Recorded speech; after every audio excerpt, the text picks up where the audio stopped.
Welcome to You, Me, Empathy. Thank you for listening. We would like to remind you that this podcast is for informational and entertainment purposes only, and is not a substitute for medical advice, diagnosis, or treatment. Known as just a silly boy with a feely heart. Please consider supporting the show. Check us out on Patreon or simply leave a review on iTunes. Here's your host and creator of the show, Known Wells. Greetings, feely humans. Welcome to You, Me, Empathy. My name is Known Wells, and today on the show, it is episode 44, talking about the transformative power of compassion with author and speaker Virginia Hunter Sampson. Virginia is a lovely, feely human like we are. She's done a lot of research and writing on the topic of compassion, has had lots of relevant experiences dealing with compassion, self-compassion. We explore how living compassionately boosts mental health and even the limits of compassion. Really, really interesting conversation. I really enjoyed it. Virginia has a couple of books out. One is called Compassion Magic, and it's a book about the magic of compassion. So go check that out. Links in the show notes. And Superhero Sam Saves His Family is a children's book that Virginia has and has written.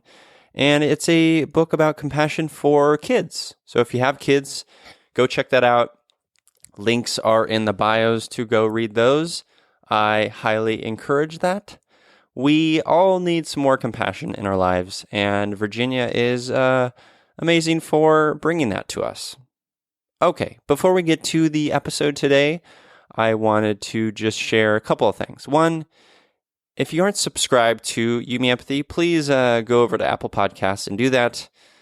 And if you haven't left a rating and review, it takes a few minutes. It's a free way to support the show, and the more people who do it, the more potential listeners we can get in on this empathy and mental health stuff, which is what we all want, right?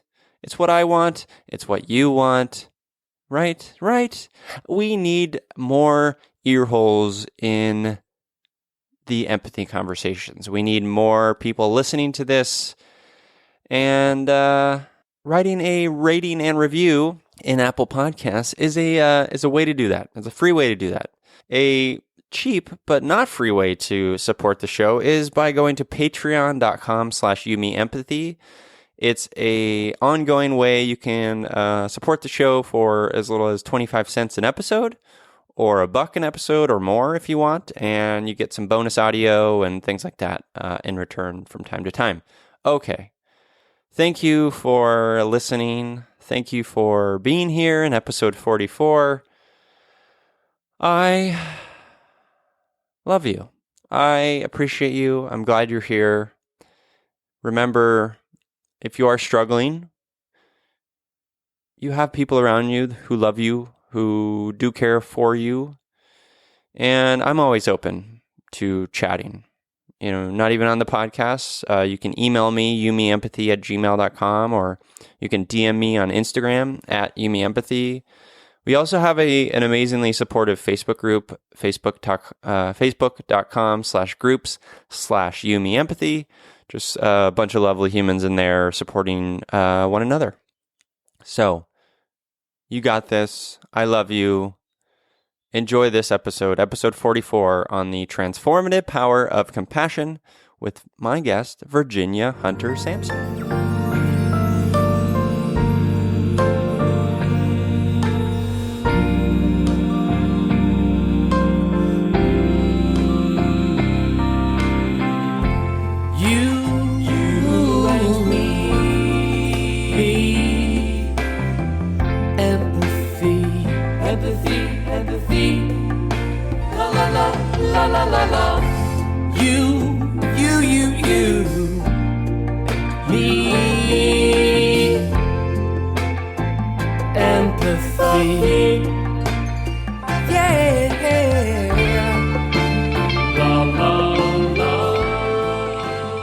Welcome to You, Me, Empathy, a podcast about exploring the struggles we face in our day-to-day lives as humans trying to get by on this wondrous and overwhelming pale blue dot. The intent of You, Me, Empathy is to talk openly, without judgment, about our neuroses, our mental illnesses, our shared anxieties and worries, to create a dialogue that is vulnerable and deeply human and empathetic, and to share that dialogue with others to inspire emotional and cognitive collaboration and insight, so we can, hand in hand, break down the stigma that make us feel shame and guilt for struggling, for feeling our feelings, for being human. You, Me, Empathy is a safe, friendly space designed to inspire the beauty in each of us. Today, I am impassioned for compassion with author, attorney, speaker, and tragedy into triumph creator, Virginia Hunter Sampson. Hello, Virginia. Hello. Thank you for having me on, Nan. Oh, you're very welcome. I'm happy to have you here. For the listeners, today we are talking about compassion. But before we do, as we always do on You, Me, Empathy, let's do a little check-in, a little emotional check-in to see how the day is going, how the week has been. How are you doing, Virginia? I'm actually having a great week. No complaints. I got back from vacation and I just feel re-energized. Lovely. Where'd you go on vacation? We actually took a whole family vacation over to Eastern Europe. Wow. What parts? We went to Hungary, Croatia, Slovenia. Cool. That was beautiful. Yes, we had a wonderful time. Just a family bonding, enjoying the history, the culture, the food, being together. It was just terrific. That's great. Yeah, I haven't been to that part of Europe, and I've always wanted to, especially see Croatia, because I've heard it's just so beautiful, and also the people, being so sort of warm and inviting, or so I've heard. Yeah, I think it is. It's a different kind of beauty. We were on the coast, so it's much different than Slovenia or Hungary. But yeah, I mean, there was just the entire trip, and the people were wonderful. I mean, there isn't anything negative I could say about any part of Europe. I had never been to Eastern Europe either, and it was very fascinating. That's awesome. People were great. Yes, we loved it. And I was talking about this with someone recently. What kind of traveler are you? Because I will preface that statement with this. I tend to be the type of traveler who likes to kind of wander and not have much of a plan intact. What about you? I like to do that, but I find it's not much of a reality these days, especially in the summertime with so many people traveling. So, we have to have hotels or houses we stay in and those kinds of things. But I try to plan days where I'm going to see specific things and other days where I'm just going to find a coffee shop or, explore the architecture of the city or a good restaurant. So I try to mix that up when I'm there. Yeah, that makes sense. Cool. Well, I'm happy to hear your week has gone well and your trip was great with the fam. As for me, my check-in this week, let's see. My mood's been good. This week. Had a good week at work. I'm a little tired, and I was just telling Virginia this before we started recording, but I went up to LA last night to see. It was a triple feature of Gleaming the Cube, North Shore, and Rad, which are sort of early to mid 80s, sort of kind of obscure sports sort of action-y movies that are very silly and pretty low budget, but I have a fondness for them. I watched them a ton as a teenager and as a kid. Sadly, Rad, which is one of my favorite ones, that's like the BMX racing one. They couldn't find a print for it. They couldn't get the rights to screen it at the Egyptian Theater in LA. So we left after the second film, North Shore. So, anyways, it was still fun, and I had a lot of fun doing that. And I don't know, I have a soft spot in my heart for those movies, and nostalgia is a sort of powerful thing. It kind of takes you back to childhood. So I had a good time. So I'm kind of reeling on that. I'm a little peaked and tired, but I'm feeling pretty good. Have you ever seen those movies? I doubt it, but I have Rad specifically. My son loved that. The other two I'm not cool. familiar with. Yeah, we watched it. I can't remember right now because you're going back a number of years. But yeah, he was a big fan of Rad. Oh, that's great. That's great. Yeah, Rad is fun and silly, and North Shore is the one where kid from Arizona like surfs in sort of like a wave park type of situation, goes to the North Shore of Hawaii, and has an adventure. And then Gleaming the Cube is with Christian Slater, where he sort of uncovers like a plot to some evil corporation, and he and his skateboard buddies try to sort of fend off the foes. It's very silly, but a lot of fun. Anyways, it's very innocent. Very innocent compared to what we watch now, right? Yeah. I mean, it is, you're totally right. You hit the nail on the head. There is something, I don't know, like calming about that, because it is very innocent. It is kind of like simple. It is a little simple. Whereas today there's so much like, maybe unnecessary complexity to some of, some storytelling. I don't know. Maybe I'm being old and curmudgeonly, but that's how I feel. I know what you're saying, because my son, I've got 4 kids, but my youngest son makes fun of me because I like to watch Westerns, the old Westerns, John Wayne. Sure. And I find them very soothing. I think for that reason, they're very uncomplicated. You've got usually some beautiful scenery. Things move slowly. I just find that very soothing. Whereas some of these shows, people talk so fast and so much is going on, I'm agitated by the time I'm at the end of the show. I don't find it super relaxing. But again, maybe that's my generation. Sure. But I totally understand when you say those are soothing. Yeah. No, I see the same with Westerns, that genre, and it's why I love the genre, because it's very simple. It's like a morality tale. It's a simple morality tale set in this sort of slow paced environment. Yeah, I totally agree with that assessment. Okay, well that's our emotional check-in this week. Let's get into your story a bit, Virginia. I want to kind of explore.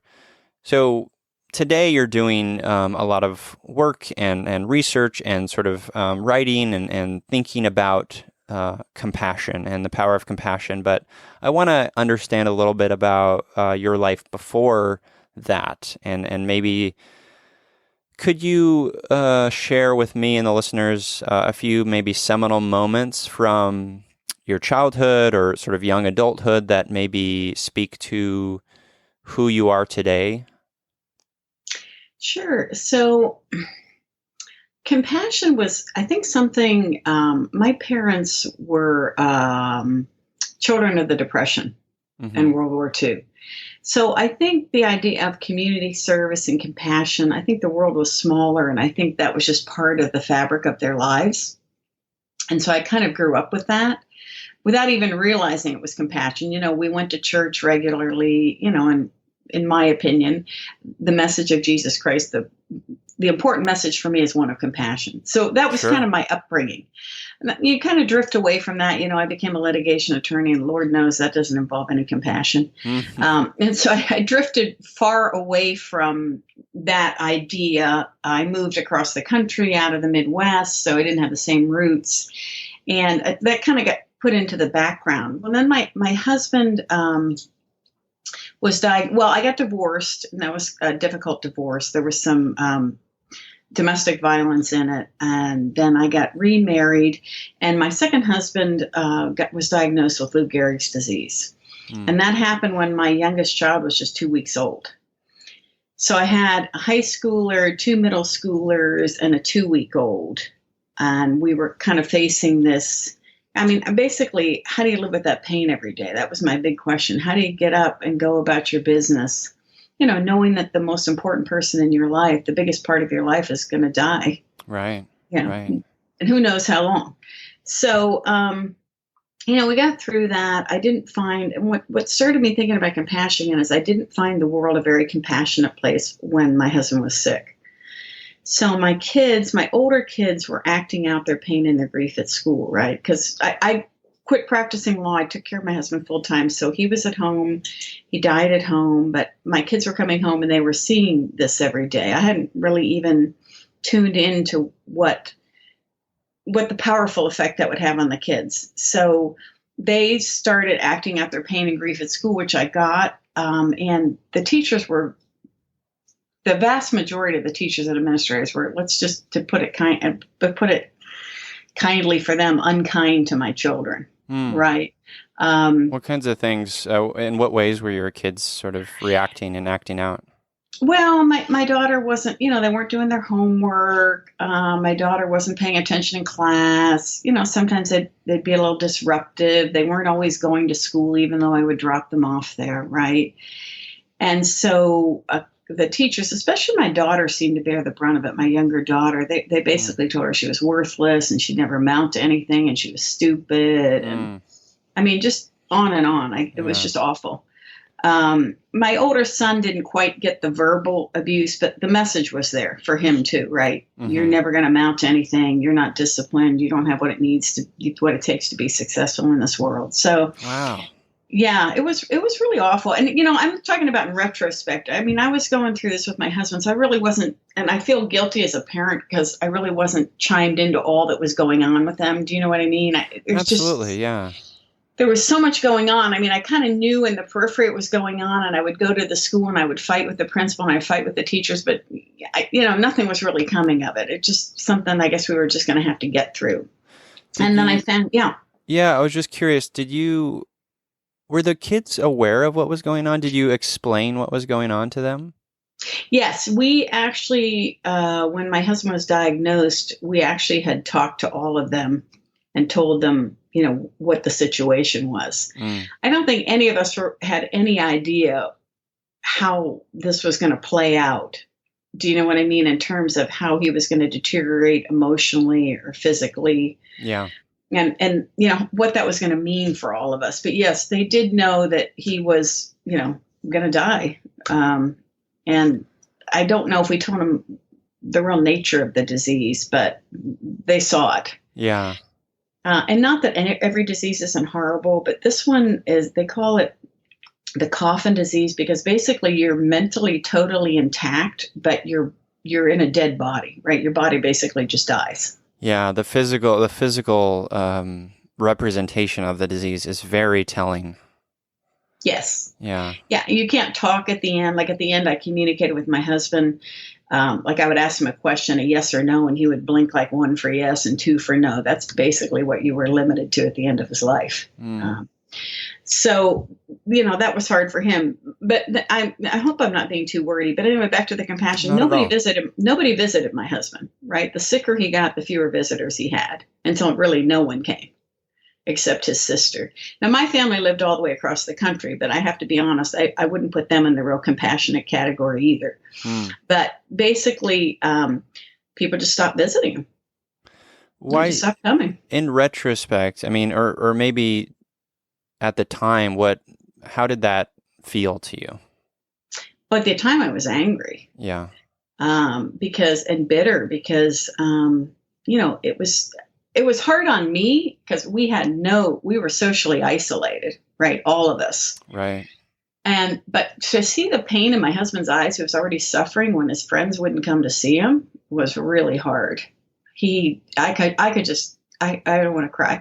I could just tell how painful it was for him. So that was really what got me upset. And, people didn't want my kids coming over to their house to play with their kids anymore because they were, quote, troublemakers. So we were very isolated. Oh, I'm so sorry. That's, I mean, there's nothing worse. I talk about, this is very related. I talk about this on the show a lot, this idea that when we are struggling, whether it's a physical illness or a mental illness, there's nothing more invalidating and sort of lonely causing than others invalidating your place, whether that's through the words they use or just not showing up, not being there. And my heart goes out to you and the courage and strength to get through that. Like that's so difficult. Yeah, I'm kind of lucky in a way. I guess I had my youngest son because, I just had to be a mom to him. Not that Yeah. I didn't to the other ones, but I mean, he was a baby. So, you had to get out of bed, you had to feed him, you had to change his diapers. Do you know what I mean? I mean, so Yeah. that, I think in a way that made life a little more stressful, but it kept me going. Yeah, you had that like this I have to do because he's a baby, I have to feed him, I have to change him. It was almost like a routine that kind of, kept you going, like you said. Yeah, the routines in life really, it's funny when you think about that. We kind of in our culture, I think a little bit think, oh, it's so boring and, these routines are terrible, but they really do get you through tough times. Totally. They do, and that a lot of that saved me. Yeah, well, it makes sense why we hold on to those routines because we don't have to think about them too much. They allow us to keep moving forward. However, swiftly or slowly, they just allow us to keep moving forward. Yeah. Yeah, and you need that sometimes. You need the non-thinking moving forward. Yeah, absolutely. Or at least moving. And so your husband has now passed, is that correct? Yeah, quite a number of years ago. That's right. Okay. You can still get me crying, as you can tell about it. I don't think the pain ever goes away. But yeah, he's died, oh my gosh, 22 years ago now. Wow. Can you tell me about that experience and the impact on you and sort of your life as a mother and your children? Well, you basically, the biggest part of your life is gone, right? Your best friend, and you feel adrift. Yeah. And I think the kids felt adrift. You lose, not that the relationship was the anchor, and so you lose part of that, and so you just feel adrift. And I think the fact that we didn't find a lot of compassion even after he had gone made it difficult because people kind of want to just like get back to business for themselves, right? And for you, your life will never look the same. Right. Right. And so you feel almost like in another world because people are running around and they're talking about what you perceive as very silly things, right? Getting upset about, I don't know, the cleaning lady didn't show up or, my dry cleaning wasn't ready on time or somebody at work is annoying me. And you think that is just, it's an arrogance. I realize that now, but at the time you're thinking that is just so stupid. Yeah. Why are you wasting your time on that? So not only the lack of compassion, but the fact that people are running around being concerned about things that you just realize are very trivial, right? Sure. Because you've just been through this traumatic event. So I think we felt very isolated. People didn't want to talk about my husband, which is to me, in my experience, was the worst thing. It's because when people won't talk to you, I think they're afraid it's going to upset you. But really, you're feeling like they're just pretending he never lived. He was never around. Right. Wow. I mean, I'm just so shocked by this. Like how little, I mean, just this idea that no one reached out or very few people reached out or, came to you and offered their condolences and compassion. Like it's shocking to me and it's very upsetting. It's deeply upsetting. I think there's a segment of our society that is a lot more tuned into compassion. I think there's some that's less, but I do think that ones that are interested in compassion are more tuned into it. Mm-hmm. But I think back then, nobody really thought about these things. I don't know, we didn't have the communities that we did growing up. Although my husband had lived there all his life and he had a very successful business, knew lots of people. And it was amazing. I mean, the church was standing room only when he died at his funeral. I mean, the irony of that just blew me away. But I mean, literally, he must have had 500 people at his funeral. Wow. But no one could come to visit him when he was sick. So yeah, it was mind-boggling. Obviously 22 years ago, different time, but, compassion was still a thing. Like, do you think this is maybe related to this idea that, nowadays we are more sort of comfortable in having conversations around just illness in general, and maybe we as humans have gotten a little better in terms of our emotional intelligence? Yes, I do think that's true. I think people are much more receptive, maybe just because more people are sick. I mean, that sounds terrible, but in the last 22 years, how many more Lou Gehrig's disease, Parkinson's, cancer? So I think it's touched more people's lives personally than it had back then. And I do think when you have some personal experience, you're much more compassionate. Yeah. Yeah. So this experience, and rightfully so, a very traumatic one and a very difficult one, has led to this place in your life where you are focused on compassion in the work you do and the thinking you do and the writing you do. How do you define compassion? So compassion is when you feel, empathy is the first part of compassion, right? I feel your pain. It doesn't have to be something, I think people think of that as something very traumatic. It can be something silly. It's not silly, but, something not like I was going through, but just somebody's having a bad day, or, a kid failed a test, that kind of, their suffering or their pain is a broad definition. And then you want to help them. You're moved to help them alleviate the pain or the suffering. Right. So that's the second part of that's where it's a little different than empathy, is you've got the help portion with compassion. Got it. And what have you learned about the science of compassion? Well, it's funny that growing up, and I think in the business world, you think of compassion as something that should be relegated to church or your volunteer work, or it's like a fluff thing. Yeah. Right? But it isn't. It's actually essential to our survival, and especially if we want to thrive, for a variety of reasons that they have studied in the past, and they are studying now. But it is absolutely essential. It's not. It's just not fluff. It's not an emotional thing that you can put on the back burner when you're out in the business world or doing whatever you're going to do. It has to be an integral part of your life. Right. I was reading about this thing called kin selection. Have you heard about this? No.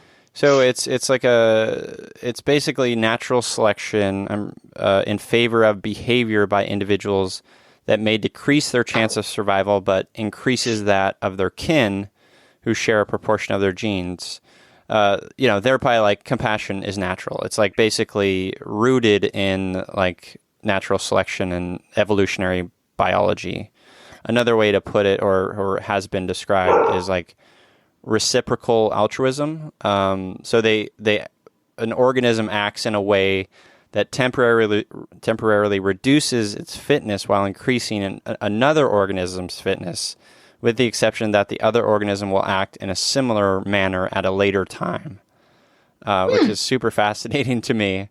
So that's all to say, like, this was, these are concepts that I'm just learning about, but I think what you're saying is it's a natural component to our survival. And I think what those, kin selection and reciprocal altruism state is that they agree with that statement.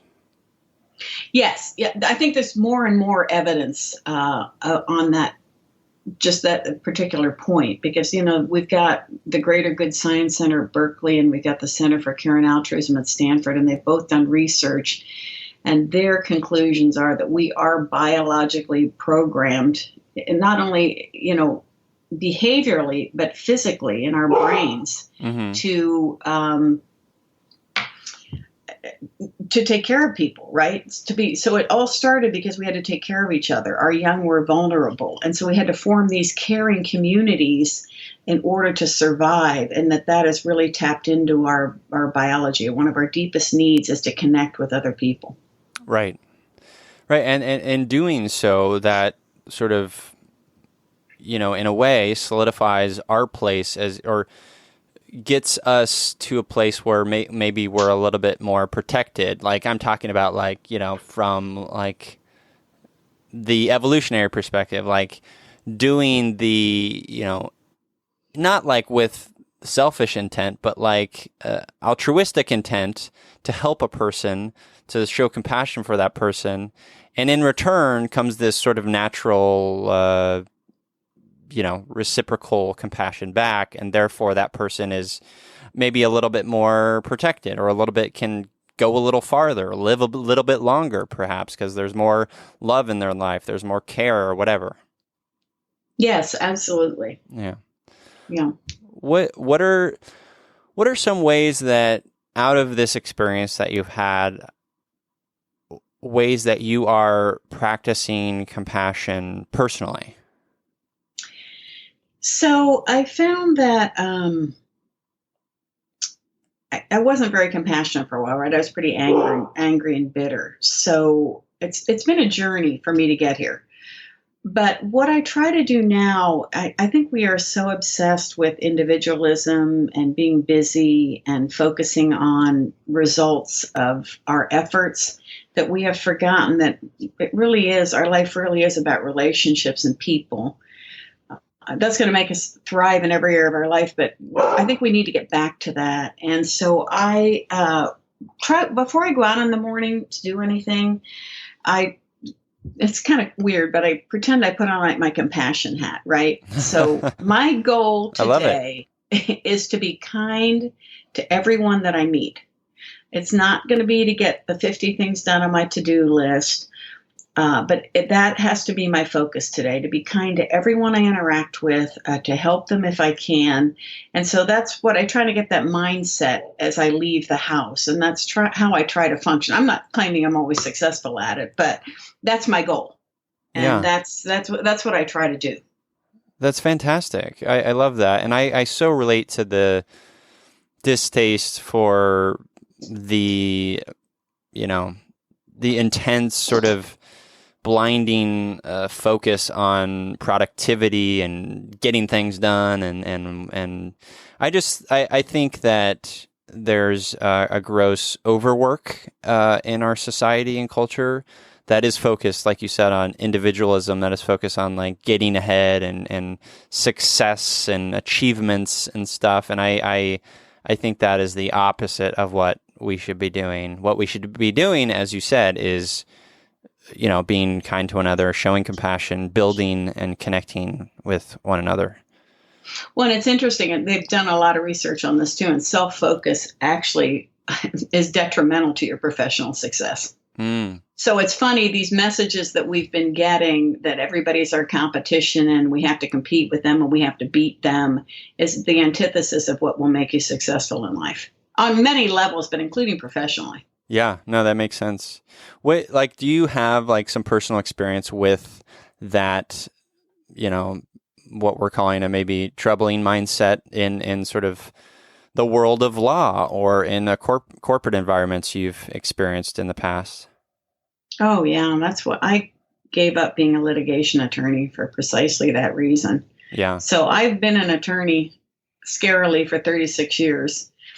And when I started out, I did litigation, and it really was about the law and the facts and the professionalism of it, right? And it evolved into this win at all costs, right? The person was going to do, I think, unethical things to win, but it was all about winning and beating each other and being competitive and, winner take all. Yeah. And I just couldn't do it anymore. I mean, it was so stressful. It's stressful being a litigation attorney to begin with, but when you add on the stress, if you have to try to figure out what the next nasty thing your opponent is going to do, and that whole idea of, just that ultimate competitiveness, and, if you don't win, you're a loser. And I couldn't do it. So I actually quit being a litigation attorney a number of years ago and went on to do something else, this included, but because I just couldn't do it anymore. Good for you. Good for you. And the funny thing is you see it, the sad thing about that is when you're in those environments, you see it bringing out the worst parts of yourself, right? I mean, I didn't like who I was when I was doing that, as well as the fact is I didn't like being in that environment. Yeah. It does bring out those parts of yourself that you don't really like, that I don't really want those parts to come out. I don't want that to be who I am. I'm not saying I was as bad as that, but you have to, in order just to survive, you become not particularly compassionate. Yeah, no, that makes sense. And I empathize with that. I've been in situations, either jobs that I haven't liked. Thankfully, I'm in a job now where I'm working with very compassionate people, and we work with very compassionate clients, and it's great. But I've been in situations in previous work environments, or even like, I played soccer for many years, 25 years or something. And, I played in college, and then after college, I remember I think I got tired of the competitiveness of it all. And it's not like competition. There's a healthy component to it, but and that's fine. But there was this component to it that what we're talking about. There was just this intense focus on winning and winners and losers, and there was shame sort of part of that cycle. And there was anger when from others, and sometimes myself, and I didn't like it when we lost, and things like that. And that I find very unhealthy. Yes, I agree. I think it's all across the board in all aspects of our life. Yeah.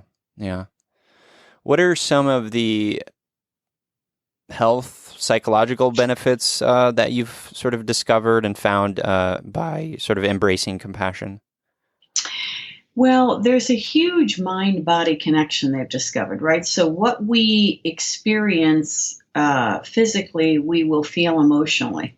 Mm-hmm. So it's kind of like, it reminds me of the food movement, right? What we put into our bodies is going to manifest itself health-wise. I mean, we kind of knew that, but it's also true of our environments, our emotional environments, right? Some of them can be toxic. It's just what we were talking about. But right.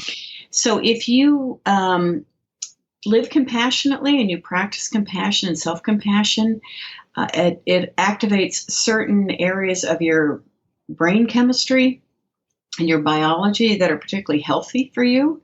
One of them is that it reduces inflammation. We know inflammation is at the root of a lot of diseases. It stimulates your vagus nerve, which is this nerve, they call it the caretaking nerve, that runs from the top of your head down all the way through your body. And so when you activate that, acting compassionately activates that, and that actually reduces your heart rate and blood pressure. Right. I've heard about that. That's amazing. Yeah. It strengthens our immune system, and they've proven it helps us recover from disease faster. People even live longer when they live compassionately. So, and the psychological effects are it reduces anxiety and depression.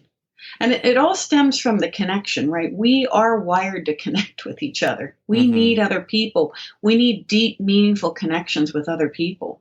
And when we have that, we reap a lot of these physical and psychological health benefits. And it doesn't have to be, it's different for everybody, right? Some people want 500 connections. Some people want 2.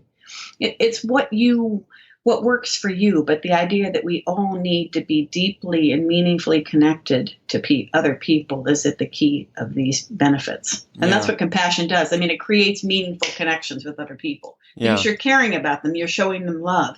And it is contagious. So when you show them compassion, it comes back to you. And then they're more likely to show it to another person, like you were talking about. It's kind of like dropping a pebble in a pond, it just ripples out. Mm-hmm. Yeah. Have you seen that personally in your own life, that reactionary effect?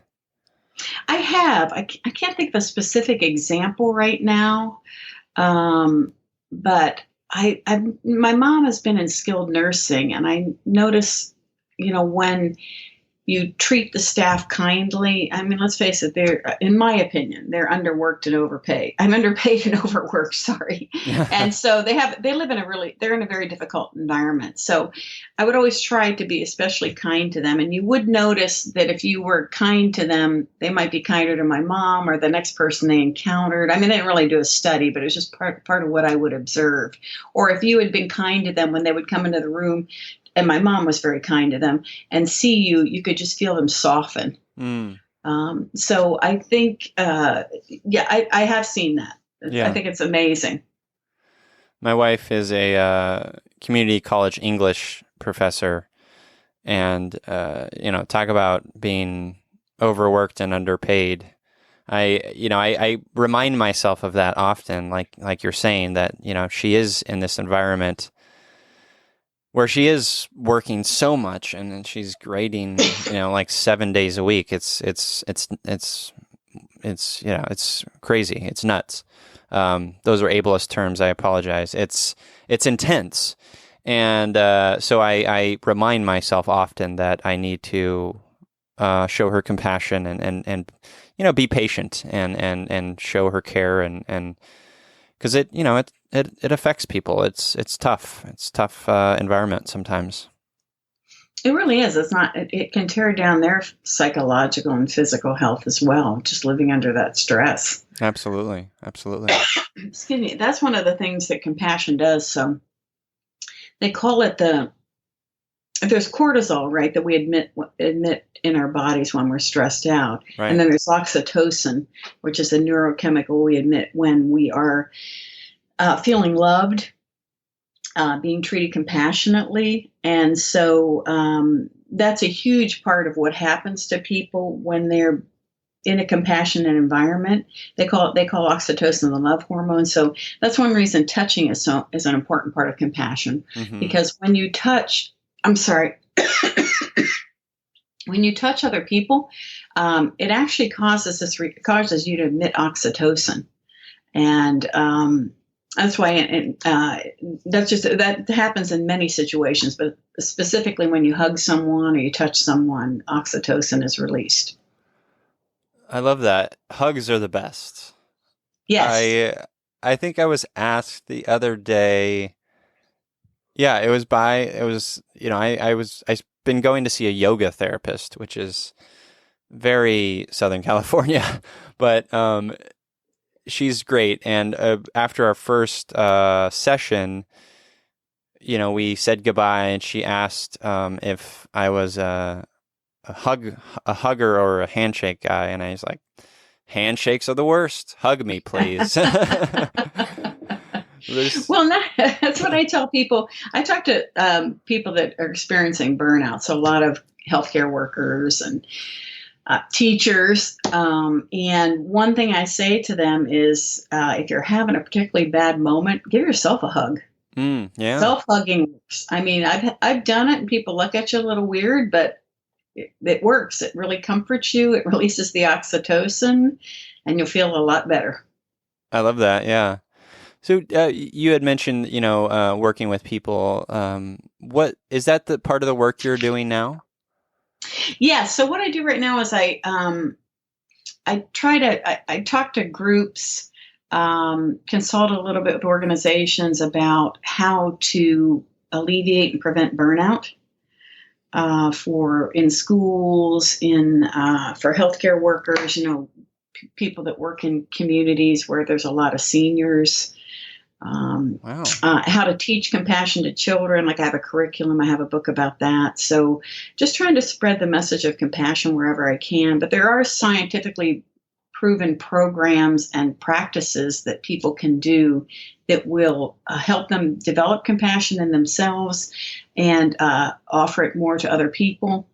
And one of them, you mentioned it earlier, self-compassion. That's a big portion of the burnout and compassion fatigue is not practicing enough self-compassion. So these are some of the things that I talk about. I consult with individuals, groups. Yeah. I mean, I want to, I'd like to see the world be a more compassionate place. I think we'd all be a lot happier, a lot more successful, and a lot healthier. Oh man, I agree completely. It's why this podcast exists, to try to inspire people to live with more empathy and compassion, for sure. I don't think there's a more important topic in today's world. I really don't. Oh, I agree. Yeah, I agree completely. Talking about the self-compassion part of it, what are some components of that allow us to, because we have these blocks, we in our heads where we're like, I don't deserve this, or I don't deserve love, or the self-judgment, the self-shame. Like how do we get past that and fully practice self-compassion? So one of the big parts of self-compassion is being kind to ourselves, right? I think that in this world, I grew up with a particularly critical mom. I don't know if other people have, but I think a lot of our culture is a bit negative. So we tend to focus on the negative, and we tend to, because we measure everything by this, imaginary success, ruler of success, we Right. can tend to judge ourselves very harshly, right? Including caregivers. I mean, there's no perfect caregiver, right? Right. It just doesn't exist. So part of that is being kind to ourselves in the way that we would to a friend that needed us to be kind to them, to stop our self-critical talk. If your friend comes to you and says, gosh, I just made a mistake, you don't tell them, oh, you're an idiot. No, how could you do that? I mean, you offer them words of comfort. We need to do the same for ourselves. If you make a mistake or if you've done something that you're ashamed of or whatever it is, be kind to yourself, forgive yourself, and also stop the self-critical talk. I didn't even realize how much of that went on in my head. It was just part of who I was until I started learning more about self-compassion, realizing I'm constantly giving myself negative messages. That I'm falling short, that I'm not doing well, that I could do better. And that's part of our culture too, right? You can always do better. You can always be more successful. You can always make more. So we're always striving, but out of that, I think comes this downside of that, of we're always judging ourselves against this standard of we should be doing better. We should be going more places. We should be more successful. And so I think a lot of those critical messages and judgmental messages we need to stop. And you can do that just by, some of the scientists have established some practices, and you can do it just by starting to daily give yourself positive messages, kind messages.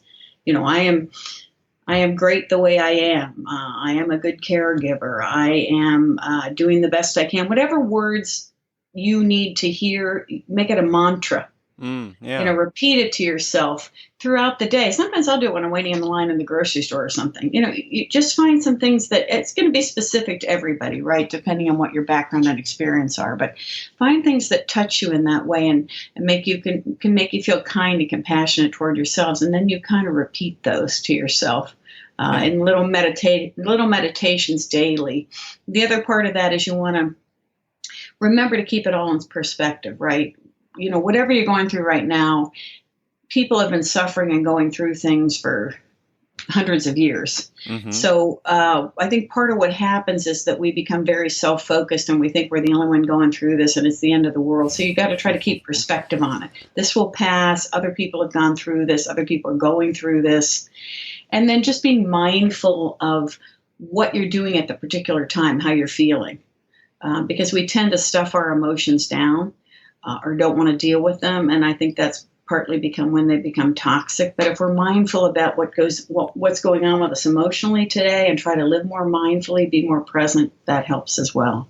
Yeah, absolutely. And I'm very glad you said the part about how it's temporary, and also you'll get through it because you have before. We're very resilient people, but like you said, and I've said this is another running theme on You Me Empathy, is we are in the throes of our depression or anxiety, and that's all there is, and no one can relate to it. No one can understand. This is our brain telling us these lies. But once we're past that, once we're past our, that evening or that week or whatever, and we're doing we're feeling a little better, we always look back and say, "Oh, I got through it. It's fine. I'm okay. I'm okay." And I think, it's just a great reminder for people. Yeah, I think that's what we do. That's where our anxiety and depression really does come through always too. Also, don't you think sometimes about the worst outcome when we get to that? When you're in that throes of that, you're always thinking everything you're going to think that's going to happen is going to be negative and worse. Oh, and totally. You just build yourself into a frenzy. I think we all do that. Totally. Yeah, I do that all the time. It's fun. It's interesting. It's fascinating. Is there a component to compassion where there's a fatigue? Like feeling like maybe it's all too much? Like, are there limits? Yes, I think so. I think definitely compassion is about boundaries. So I think we think that one reason I think people are afraid to practice it is they feel like people are going to take advantage of them, or they're going to become like a doormat. No, there's definitely, there's the burnout side of it, but there's also the side of about setting boundaries for people. That's part of that's the self-compassion piece. Yes, you can set boundaries for people. It doesn't make you terrible, and you need to do that as part of your self-compassion. to set some reasonable boundaries for people in your life. I mean, you can't give everything away and have nothing left. That's what happens with burnout, right? You give and give and give, and then you have nothing left to give either to yourself or anyone else. You're emotionally and physically exhausted. And so boundaries are going to help prevent you from getting to that point. It's a little more different if you're a full-time caregiver or something, but it's still okay to set boundaries in that situation, I think. Yeah, no, totally. One of my self-talk to myself often is, you can say no, known. That's okay. You can say no to this party or this event that you feel maybe socially obligated to go to or what have you.